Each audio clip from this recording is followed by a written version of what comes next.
नमस्कार, मी प्रदीप मुर्मे। आज आपण निलंगा तालुक्यातील केळगाव या गावी आहोत। आपण सध्या केळगाव येथील एका डेअरी फार्ममध्ये आहोत। आपल्यासोबत रोहिदास माळी हा युवक आहे ज्यांनी ही डेअरी फार्म सुरू केलेली आहे। ॲक्च्युली तसं बघितलं तर हा जो काही रोहिदास आहे लातूर शहरातील एका नामांकित अशा प्रकारच्या महाविद्यालयामध्ये नोकरीला होता, परंतु आपल्याला काहीतरी वेगळं करायचं आहे ही जिद्द त्याच्या अंगी असल्यामुळे त्यांनी आपली जी काही नोकरी आहे नोकरी सोडून त्यांनी या ठिकाणी डेअरी फार्मचा व्यवसाय सुरू केलेला आहे। आणि या डेअरी फार्मच्या माध्यमातून सध्या महिन्याला तो जवळपास दीड ते पावणे 2 लाख रुपये उत्पन्न मिळवत आहे। याच पार्श्वभूमीवर आज आपण रोहिदासशी संवाद साधणार। रोहिदास, नेमकं हे जे काही तुझं जे काही डेअरी फार्म आहे त्या डेअरी फार्मबद्दल तू काय सांगेल आम्हाला? नेमकं किती जनावरं आहेत, म्हशी किती आहेत, गाई किती आहेत, काय सांगतील? सर, सध्या माझ्याकडे 15 म्हशी 2 गाई असे मिळून टोटल 17 जनावरं आहेत। तर 17 जनावरांचं माझं टोटलचं कलेक्शन आता 12 जनावरं माझे दुधावरती आहेत। जवळपास एका टायमाला 50-52 लिटर दूध जातं, दिवसाला 100 लिटर दूध जातं। हे सगळं माझं व्यवस्थितपणाने चालू आहे। आणि पैशामध्ये जर बघायचं झालं तर जवळपास माझं दिवसाला 5,000 रुपयाचं दूध जातं, 5-5.5 हजार रुपयाचं। म्हणजे महिन्याला जवळपास 1.5 लाख रुपये, 1.5 ते पावणे 2 लाख रुपयाचं दूध जातं। उत्पन्न 1.5 ते पावणे 2 लाख रुपये आहे। 70-75 हजार रुपये खर्च येतो, बाकीचं जे काय आहे ते मला प्रॉफिट राहतं। रोहिदास, तू लातूर शहरामध्ये एका चांगल्या महाविद्यालयामध्ये नोकरीला होतास। हो सर। सगळं व्यवस्थित असताना ती नोकरी सोडून या ठिकाणी ग्रामीण भागामध्ये म्हणा किंवा गावाकडे येऊन की डेअरी फार्म चालू करावं ही जी काही कल्पना आहे ही कल्पना तुला का सुचली, काय सांगेल? माझे वडील सर मुळात शेतकरी आणि मुळातून आम्हाला शेतीची आवड असल्यामुळं आपण आपल्या शेतीमध्येच काहीतरी करून खायचं ह्या उद्देशाने शेतीला एक पूरक असा जोडधंदा चालू करायचा ह्या उद्देशाने मी शेताकडे वळलो।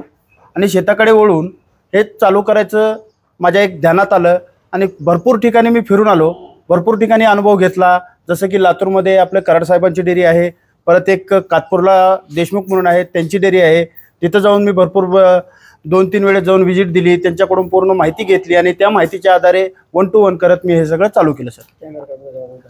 आता काय वाटतंय की नेमकं जे काही तू हे जे काही व्यवसाय चालू केलेला आहेस, हा सर, या व्यवसायाबद्दल तू समाधानी आहेस का? बिलकुल सर, मी 100% समाधानी आहे। त्या जिद्दीनेच मी उतरलो होतो आणि समाधान मिळण्याचं एकमेव कारण म्हणजे एक कुणाची तरी नोकरी करून जगण्यापेक्षा आपले जे स्वतः मालक होऊन जगायची जी इच्छा मनामध्ये होती ती इच्छा आज माझी पूर्ण होताना दिसते सर। डेअरी फार्म सुरू करणं फारच चांगलं वाटतंय, परंतु प्रत्यक्षामध्ये डेअरी फार्म सुरू केल्यानंतर त्या डेअरी फार्ममध्ये म्हणा किंवा या दुग्ध व्यवसायामध्ये म्हणा अनेक अशा प्रकारचे चॅलेंजेस म्हणा किंवा अनेक अशा प्रकारचे आव्हानं आहेत। तर तुला काय वाटतं नेमकं काय अडचणी आहे त्या ठिकाणी? आव्हानं भरपूर आहेत। आपण बघतो अनेक डेअरी फार्म सुरू झाले, अनेक पोल्ट्री फार्म सुरू झाले आणि कालांतराने अनेक डेअरी फार्म म्हणा किंवा पोल्ट्री फार्म बंद झाले। तर काय नेमकं आव्हान आहे, काय वाटतं? आव्हान म्हणजे भरपूर काही गोष्टी त्याला कारणीभूत आहेत सर। एक पहिलं मनुष्यबळ आहे जे की आता सहजासहजी उपलब्ध होत नाही आणि जे कोणी आता काम करणारे लोक असतील त्यांच्या मनामध्ये इच्छाच राहिली नाही की आपण दुसऱ्याजवळ काम करावं। जसं की मी आता एका नोकरी सोडून देऊन मी इथं माझा स्वतःचा बिझनेस चालू केलो, तशा पद्धतीने प्रत्येकाला वाटतं की बाबा आपलं काहीतरी स्वतःचा व्यवसाय असावा। याच्या मागे सगळ्यात महत्त्वाची एक गोष्ट ते परत सरकारचा उदासीनपणा शेतकऱ्याकडे बघण्याचा किंवा त्याच्या संलग्न असलेल्या व्यवसायाशी बघण्याचा दृष्टिकोन। कारण दुधाला जर भाव व्यवस्थित मिळाला तर हे सगळं करायची गरज पडणार नाहीये सर। आज सध्या दुधाचा जे काही भाव आहे त्याबद्दल काय सांगतील तू? सध्या दुधाचा भाव फक्त 50-52 ते जास्तीत जास्त 55 रुपयांनी पडतो सर। आमचं एक ओरिजिनल दूध घ्यायचं 7 आणि 8 फॅटचं दूध घेऊन हे 50 आणि 55 भाव आम्हाला देतात आणि यांचं ज्यावेळेस कंपनीचं दूध पॉकेटमध्ये ज्यावेळेस मार्केटला विकायला येतं त्यावेळेस ते 76 रुपये MRP ने विकतात सर। एवढी मोठी तफावत असल्यामुळं हे एक मोठं मेजर कारण आहे की दुग्ध व्यवसाय बंद पडण्याचं।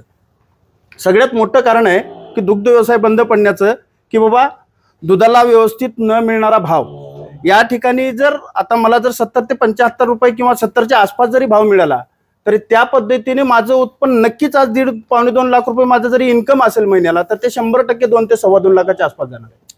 तुझे जे काही मित्र आहेत हो ते सगळे मित्र म्हणतात की रोहिदास जवळपास महिन्याला 1.5 ते पावणे 2 लाख रुपये कमवतो।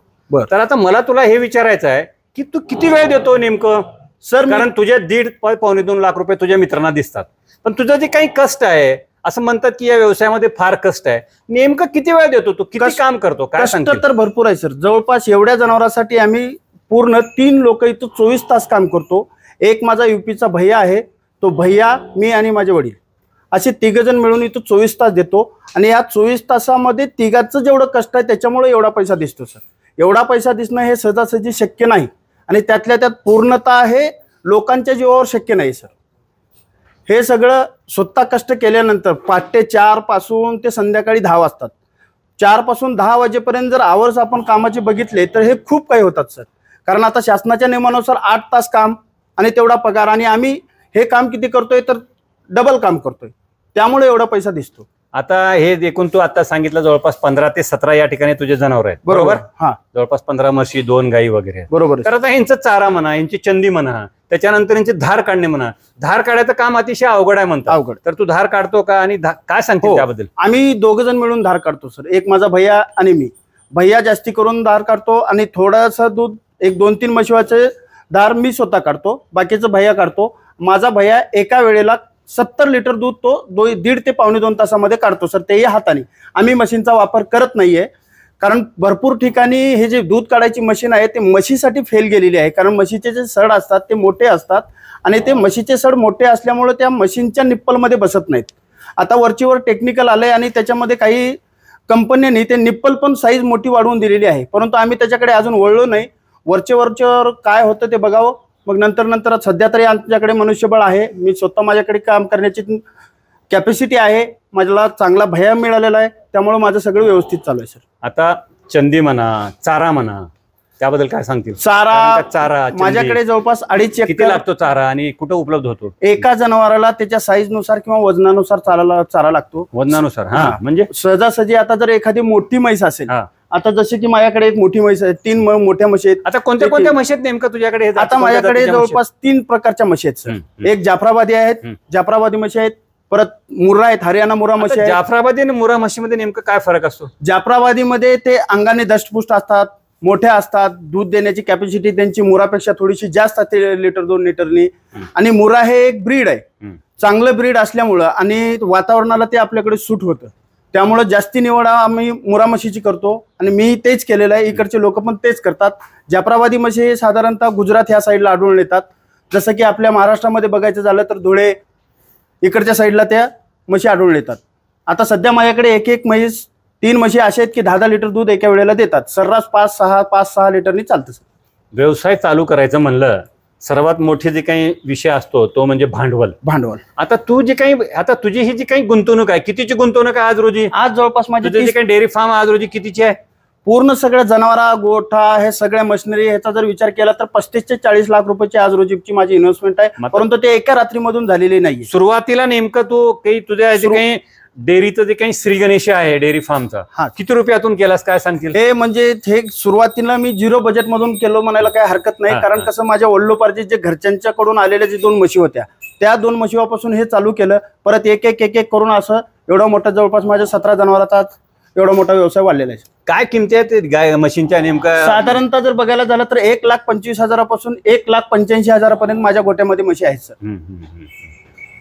आता हे जे काही डेअरी फार्म आहे लक्षात की बाबा याला नेमकं शासनाचं काय अनुदान वगैरे म्हणा किंवा शासनाची काय मदत वगैरे वगैरे? शासनाची मदत नाहीये, परंतु शासनाचे वेगवेगळ्या प्रकारच्या ह्याच्यामधून अनुदान आहे. परंतु ते शासनाने एक त्याच्यामध्ये एक अट ठेवलेली आहे की तुम्ही जर बँकेकडून लोन घेतलेलं असेल तर तिथं तुमचं जवळपास 35% हे सबसिडी मार्फत त्यांच्याकडून अनुदान टाईप मिळतं.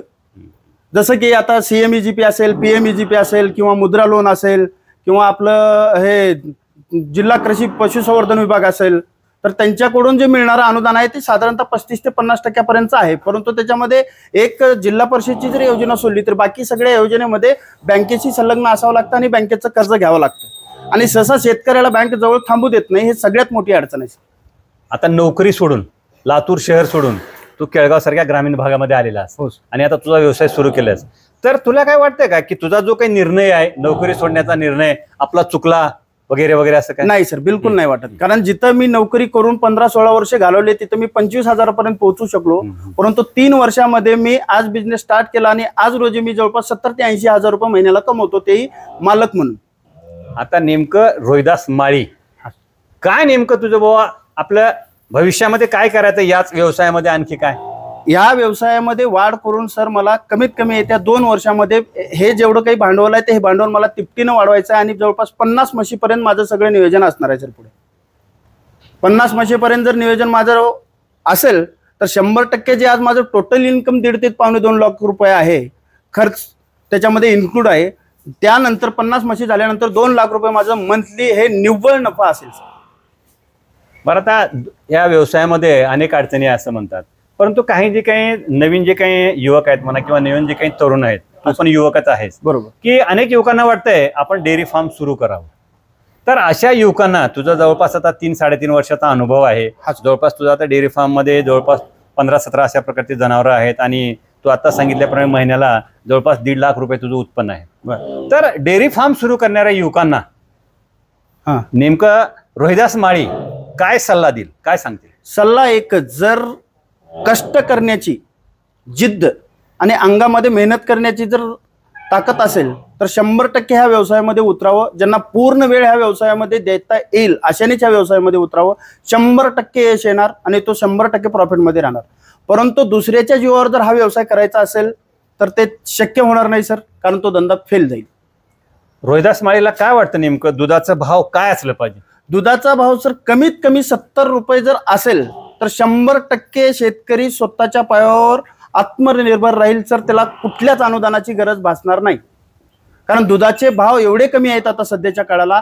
एवढं शॉर्टेज दुधाचं चालू आहे तर 50-55 भाव जातो. ज्यावेळेस हे दूध वाढेल आता एक महिना येत्या महिनाभरामध्ये, तर हे दुधाचे भाव 100% 45च्या आसपास येऊन ठेपतात सर. म्हशीचा भाव, दुधाचा भाव जर एवढा मिळाला तर नक्कीच मग गोटा बंद करण्याची वेळ एखाद्यावर येऊ शकते. धन्यवाद, धन्यवाद. तू आम्हाला वेळ दिला, आमच्याशी संवाद साधला, त्याबद्दल तुझे खूप खूप अभिनंदन. आणि तुझं जे काही हे जे काही व्यवसाय आहे ते व्यवसाय भरभराटीस येवो आणि महिन्याला 5 लाख रुपये तुला उत्पन्न येवं, हीच आमची तुला शुभेच्छा. धन्यवाद, धन्यवाद. आपल्या बरोबर रोहिदासचे वडील धोंडीराम माळी आहेत. तुमचा जो काही मुलगा आहे रोहिदास, यांनी लातूर मधली नोकरी सोडून या ठिकाणी दुधाचा व्यवसाय सुरू केलेला आहे. तर पोराचा जे काही हे जे काही निर्णय आहे योग्य आहे का चुकलंय वाटतं, काय सांगताल? मला योग्य वाटते. कारण गुरुजी, मी पहिलंच शेती केलेला माणूस, माझे ओल्डोपार्जी, मी शेतीतलाच माणूस, मला बी शेतीचाच नाद होता. पण ही लोक शिकून नोकऱ्या लेकरावाला लावावं म्हणून असं म्हणत असताना मी लेकरावाला शिकवलो. आपलं काय 4 पैसे जो गोळा झालेली शिकून डोनेशन भरून नोकरी लावलेली होती, ती नोकरी सोडून त्याने मला शेतीच करायचं असं म्हणत होता.